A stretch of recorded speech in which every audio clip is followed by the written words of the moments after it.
Manni har'a qabannee isinii dhufne magaalaa Dirreedawaa ganda laga harree mana aspaaltii karaarra jiru G+1 dha. Mana xiqqoo oldii modificationii barbaada. Location bareedaarra jira. Akkuma agartan keessi isaa kana fakkaata. Kaarree 250 irratti ijaarame. Aspaaltiirra jira. Manni hanga tokko keessa seennee isin agarsiisuu ni yaalla. Keessi isaa kasaalona kana fakkaata. Hanga dhuma viidiyoo keenyatti nu waliin turaan dhaamsa keenya. Namoonni kan mana kanaa fi kan biraallee akka isin qaqqabu barbaadan gamanuma peejii keenya kana share godhaa, follow godhaa. Gatii mana kanaa yoo baruu barbaadan immoo bilbila keenya kaasirra jiru kanaan nu bilbilaadha. Ol baanee isin agarsiifna.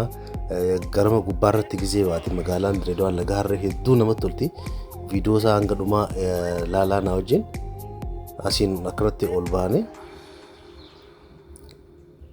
asiin manneen kana fakkaata.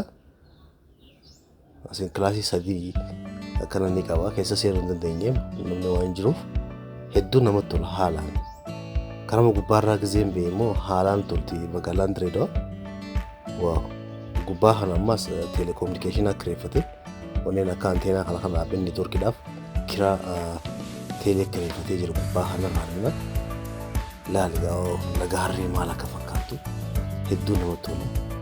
Keessaafuu ijoolleen Dirreedawaa yaadannoo naannoo kanaa qaban hedduu namatti tola. Masgiidaa daree gamasitti gartaa maashaallah waan bareedaadha.